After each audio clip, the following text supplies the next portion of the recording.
என்ன நடந்தது லெபனானில்? எவ்வளவு தொழில்நுட்பம் வளர்ந்த காலத்திலும் பேஜர் வெடித்ததாக சொல்லப்பட்டது எப்படி?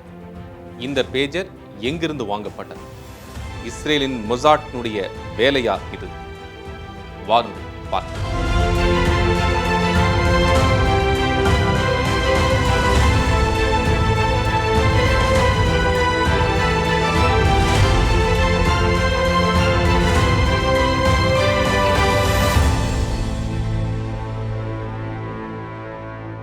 இஸ்ரேலுக்குள்ள புகுந்து ஹமாஸ் அமைப்பினர் அங்க இருக்கக்கூடிய 200க்கும் அதிகமானவர்களை பணைய கைதிகளாக பிடிச்சிட்டு போனாங்க.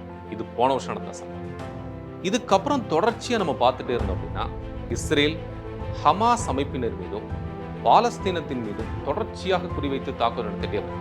இதுல 41,000 பேருக்கு மேல இறந்திருப்பதாக பல்வேறு தகவல்களும் புள்ளி விவரங்களும் சொல்லப்படும்.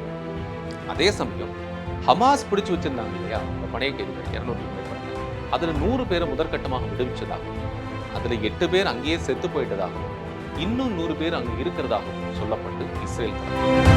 சரி, இது ஒரு சூழ்நிலை. இது போன வருஷம் நடந்ததுதானே, தொடர்ச்சியா நடந்துட்டு இருக்கு. இது என்ன புது தகவல் அப்படின்னு கேட்டீங்கன்னா, நேத்து நடந்ததுதான் மிகப்பெரிய அதிர்ச்சி சம்பவம். உலக நாடுகளையே அதிர்ச்சி செஞ்சிருக்கு அந்த சம்பவம். அது எங்க நடந்திருக்குன்னா லெபனான்ல ஏன் நடக்குது அப்படின்னா, லெபனானுக்கும் இஸ்ரேலுக்கும் என்ன பகை அப்படிங்கிற கேள்வி வரும் இல்லையா? ரைட். இஸ்ரேலுக்கும் ஏமனுக்கும் லெபனானுக்கும் என்ன கனெக்ஷன்? லெபனான்ல ஏன் நேத்து பேஜர்ல குண்டு வெடிச்சு? இது எப்படி நடந்தது அப்படின்னா, ஹமாஸ் அமைப்பினர்களுக்கு ஆதரவாக ஏமன் நாட்டோடைய ஹவுதி கிளர்ச்சியாளர்களும் லெபனான் நாட்டோடைய ஹிஸ்புல்லா அமைப்பினர்களும் பயங்கரவாதிகள்னு அவங்க சொல்றாங்க. அந்த அமைப்பினரும் இஸ்ரேலுக்கு எதிராக அவர்கள் இருக்கிறார்கள். அதாவது ஹமாஸ் அமைப்பினருக்கு ஆதரவு இருக்காங்க. இப்படிதான் ரெண்டு பக்கமும் அவர்கள் இந்த தாக்குதலை தொடர்ந்தாங்க. ஹவுதி கிளர்ச்சியாளர்கள் செங்கடல் பகுதியில் இஸ்ரேலுடைய கப்பல்களை அவங்க அட்டாக் பண்றதும், அதே போல ஹிஸ்புல்லா அமைப்பினர்கள் ட்ரோன் வழியா தாக்குதல் நடத்துறதும் தொடர்ச்சியாக நடந்திருக்காங்க. இதை நம்ம தொடர்ந்து பார்த்துட்டே இருக்கோம்.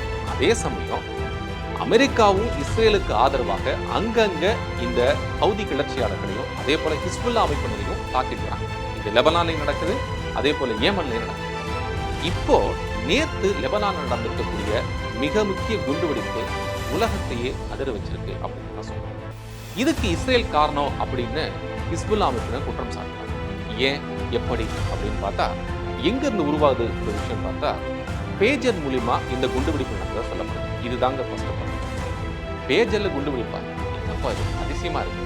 உலகமே பல்வேறு டெக்னாலஜிக்கல் அப்டேட் பண்ணிட்டு பல புதிய தொழில்நுட்பங்கள்னு புதுசா வந்துட்டு இருக்கக்கூடிய சூழ்நிலை, ஒரு 10 வருஷம் 20 வருஷம் முன்னாடி இந்த பேஜரா அப்படின்னு கேட்கலாம். பேஜரை யார் யூஸ் பண்றாங்க அப்படின்னா, இந்த ஹிஸ்புல்லா அமைப்பினர் தான் யூஸ் பண்றாங்க அப்படின்னு நமக்கு தெரியும். ஏன் இதை யூஸ் பண்றாங்க அப்படின்னா, பல தொழில்நுட்பங்கள் வளர்ந்துருச்சு அப்படின்னு இருந்தா கூட தங்களுடைய இருப்பிடத்தையும் தங்களை பத்தியான தகவல்கள் தெரிஞ்சுக்காம இருக்கிறதுக்காக தான் இந்த பேஜர்ஸை ஹிஸ்புல்லா அமைப்பினர் யூஸ் பண்றாங்க. இப்போ அதை நோக்கி தான் இந்த குண்டுவெடிப்பு நடந்தது. அப்படின்னா எப்படி நடந்திருக்கு? அந்த பேஜருக்குள்ள குண்டு வைக்க முடியுமா? பேஜரே சின்ன டிவைஸ் இவ்வளவுதான் இருக்கும், அதுல மெசேஜ் மட்டும்தான் வரும். இதுல எப்படி குண்டு வைக்க முடியும் அப்படின்னா நீங்க கேள்வி கேட்கலாம். இது எல்லாருக்கும் வரக்கூடிய சந்தேகம். எப்படி அப்படின்னு பாத்தீங்கன்னா, இந்த ஹிஸ்புல்லா அமைப்பினர் இருக்காங்க இல்லையா, இந்த பேஜர்ஸை தைவான் நாட்டை சேர்ந்திருக்கக்கூடிய ஒரு நிறுவனத்துக்கிட்ட ஆர்டர் பண்ணதாகவும், ஒரு 5,000 அப்படிங்கிற எண்ணிக்கையில அவங்க கிட்ட இருந்து வாங்கி இருக்கிறதாகவும், அதாவது இந்த தைவான் அமைப்பு கிட்ட ஒரு நிறுவனத்துக்கிட்ட இருந்து வாங்கி இருக்கிறதாகவும் சொல்லப்படுது. திடீர்னு வெடிச்சிருச்சேன், அப்ப தைவான் தானே பொறுப்பு, அதுக்கு நீங்க ஏன் இஸ்ரேல சொல்றீங்க அப்படின்னு வருது இல்லையா கேள்வி. ஆனா அதான் இல்லை, தைவான் நிறுவனம் இதற்கு முழுமையாக மறுப்பு தெரிவிச்சு, நாங்க இதை தயாரிச்சு கொடுத்தீங்க, யூரோப்பியன் யூனியன் இருக்கக்கூடிய எங்க பேரை பயன்படுத்தி ஒரு நிறுவனம் அதை செய்யறாங்க, அவங்க தான் இதை பண்ணி கொடுத்துருக்காங்க, இந்த ரெடி பண்ணி கொடுத்துருக்காங்க, உற்பத்தி செஞ்சு கொடுத்துருக்காங்க அப்படின்னு சொல்லியிருக்காங்க. அப்போ அவங்க கிட்ட இருந்து ஹிஸ்புல்லா பயங்கரவாதிகள் இந்த பேஜஸ் வாங்கி இருக்கிறதாகவும், அதுல 5,000 நம்பர்ஸ், அதாவது 5,000 எண்ணிக்கையிலான அந்த பேஜஸ் வாங்கி இருக்கிறதாக சொல்லலாம். இதுல நேற்று நடந்த வெடி விபத்து பாத்தீங்க அப்படின்னா 3000 இடங்கள் வெடிச்சிருக்கு. சரியா நேற்று பிற்பகல் 3:15 வெடிச்சு. இதுல 8 பேர் பலியாக இருக்கிறாங்க அப்படின்னும், 2000த்திற்கும் அதிகமானவர்களுக்கு கை, கால், இடுப்பு போல பல பகுதிகளில் வெடிப்புகள் ஏற்பட்டதாகவும், அதுல இன்னும் சொல்ல போனா ஒரு 400 பேர் 500 பேர் ஆபத்தான நிலையில மருத்துவமனையில் சிகிச்சை பெற்று வருவதாக சொல்லப்படுது. இதுல பல பேருக்கு கை கால்கள் மிக மோசமான நிலைமையில பாதிக்கப்பட்டிருக்கு, அவர்களும் சிகிச்சையில் இருக்கிறார்கள். இந்த எண்ணிக்கை இன்னைக்கு பார்த்தோம் அப்படின்னா 8ல இருந்து 9, 10 அப்படிங்கிற எண்ணிக்கையில சொல்லப்படும். அப்போ இறப்பவர்களுடைய எண்ணிக்கை அதிகமாகலாம் அப்படின்னு அஞ்சப்படுது. ஹிஸ்புல்லா அமைப்பினர் மட்டும்தான் இதை யூஸ் பண்றாங்க இந்த பேஜர்ஸை அப்படின்னு நீங்க கேட்டீங்கன்னா இல்ல. சில அரசு அதிகாரிகளும் கூட இந்த பேஜர்ஸை யூஸ் பண்ணிருக்காங்க. ஏன்னா தங்களுடைய இருப்பிடம் தெரியக்கூடாது அப்படின்னு. அப்போ எப்படி இந்த பேஜஸ்க்குள்ள அந்த பாம் வந்தது இந்த கேள்வி வந்து இல்லையா? பேஜர்களுக்குள்ள பாம் வந்தது எப்படி? யார் இதுக்கு காரணம்? பேஜர்களுக்குள்ள பாம் வந்ததுக்கு காரணம் யாரு அப்படின்னு பாத்தீங்கன்னா, ஹிஸ்புல்லா அமைப்பினர் என்ன சொல்றாங்க? மொசாட் தாங்க, இஸ்ரேல் தாங்க காரணம். யாருங்க இந்த மொசாட்? என்ன காரணம் அப்படின்னு கேட்டீங்கன்னா, இஸ்ரேலை சார்ந்திருக்கக்கூடிய உளவு நிறுவனம் தான் இந்த மொசாட். நம்ம ஏற்கனவே சொன்னோம் இல்லைங்களா? ஹிஸ்புல்லா அமைப்பினர் 5000 பேஜஸ் வந்து வாங்கினாங்க அப்படின்னு சொல்லிட்டு அவங்க கிட்ட இந்த மொசாட் அமைப்பினர் என்ன பண்ணியிருக்காங்கன்னா, உளவுத்துறை சேர்ந்தவங்க என்ன பண்ணியிருக்காங்கன்னா 5000 பேஜஸ்ல 3000 பேஜஸ்ல வெடிக்கக்கூடிய ஒரு கருவி மாதிரி, இன்னும் சொல்லப்போனா வெடிக்கக்கூடிய ஒரு சிப்பை அல்லது ஒரு போர்டை உள்ள இன்சர்ட் பண்ணியிருக்காங்க. இந்த போர்டு என்ன பண்ணும் அப்படின்னா, இவங்க இங்க இருந்து ஆப்ரேட் பண்ணாங்க அப்படின்னா, யாரு மொசாட் உளவு அமைப்பினர் அதை ஆப்ரேட் பண்ணாங்க அப்படின்னா ஒரு பாஸ் கோடு வருது அப்படிங்கிற வகையிலும், அந்த பாஸ் கோடு வந்த உடனேயே பேஜஸ் வந்து சூடாகி வெடிக்கவும் அப்படின்னு சொல்லப்படும். இப்படிதான் திட்டமிடப்பட்டிருக்கதாகவும், இந்த திட்டமிடத்தினுடைய அடிப்படையில் தான் நேத்து குண்டு வெடிச்சிருக்கதாகவும் சொல்லப்படும். ஸோ இப்படி வச்சு பார்க்கும்போது ஒரு முழுமையான தகவல் நமக்கு இப்போ தெரியும்.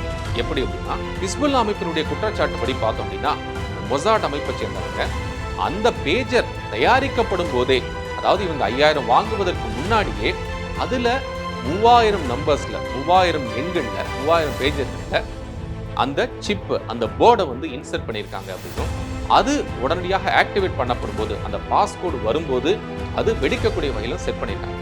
அப்படித்தான் நேத்து லெபனான்ல 3:15 மணிக்கு எல்லா மக்கள் பழங்கள் வாங்கிட்டு இருக்கும்போது, தொழுதுட்டு இருக்கும்போது, மற்ற வேலைகள் செஞ்சுட்டு இருக்கும்போது, அரசு நிறுவனத்தில் இயங்கிட்டு இருக்கும்போது பெண்கள் குழந்தைகள் என்ன அப்படின்னு 8க்கும் மேற்பட்டவர்கள் பலியாகி இருக்காங்க. இந்த பேஜர் அப்படி அந்த பாஸ்கோட் ஆக்டிவேட் பண்ணப்பட்டிருக்கு.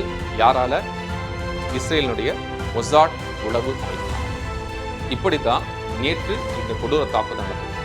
இதை ஹிஸ்புல்லா அமைப்பினர் வந்து கடுமையா கண்டிச்சிருக்காங்க. இந்த கண்டிச்சதோடு மட்டுமில்லாமல் இதற்கு கண்டிப்பா எதிர்வினை ஆற்றுவோம் அப்படின்னு சொல்லியிருக்காங்க. ஏன் இந்த தாக்குதல் அப்படின்னு நம்ம பார்த்தோம் அப்படின்னா, இஸ்ரேல் தொடர்ச்சியா ஹமாஸ் அமைப்பினர் மீது மட்டும் இல்லாம அவங்களுக்கு ஆதரவளிக்கக்கூடிய, அதாவது ஹமாஸுக்கு ஆதரவளிக்கக்கூடிய ஹவுதி கிளர்ச்சியாளர்கள் மேலேயும், அதே போல மேற்கு கரையில செயல்படக்கூடிய லெபனான் அமைப்பினர், லெபனான் சேர்ந்திருக்கக்கூடிய ஹிஸ்புல்லா அமைப்பினர் மீதையும் அவங்க தொடர்ச்சியா தாக்குதல் நடத்துறாங்க. எப்படியாவது நாங்க எங்களுடைய குடிகளை மேற்கு கரையில நாங்க குடியமர்த்தியே தீர்வோம், மறு குடியமர்த்தியே தீர்வோம் அப்படின்னு சொல்லி அவங்க சொல்லியிருக்காங்க. ஸோ இதுதான் அந்த தாக்குதலுடைய முழுமையான திட்டம். இப்படிதான் இஸ்ரேலுடைய மொசாட் அமைப்பு தான் அந்த உளவு வேலையினுடைய அடிப்படையாக பேஜர்களுக்குள்ள ஒரு போர்டை செட் பண்ணி அது மூலமா வெடிக்க வச்சு மிகப்பெரிய அளவுக்கு மொசாட் அமைப்பு தான் இந்த சம்பவத்தை செஞ்சிருக்கு அப்படின்னு இப்ப தெரிய வந்திருக்கு. ஆனா இந்த தாக்குதல் சம்பவம் நடந்தப்போ எந்த விதமான பொறுப்பும் இஸ்ரேல் ஏத்துக்கல, அதை பத்தி எந்த கருத்தும் தெரிவிக்கல. லேட்டர் ஆன் நிறைய விஷயங்கள் சம்பவங்களின் அடிப்படையில இந்த இஸ்ரேலுடைய மொசாட் அமைப்பு தான் செஞ்சிருக்கு அப்படின்னு தகவல்கள் உலகம் ஃபுல்லா பேசப்படுது. இதற்கு பல்வேறு நாடுகளும் கண்டனம் தெரிவிச்சிருந்த போதும் கூட இஸ்ரேல் இதுவரைக்கும் எந்த விதமான பதிலும் சொல்ல மௌனம் சாதிக்கும். இந்த மௌனம் அடுத்த இலக்கினுடைய அறிகுறியாக பொறுத்து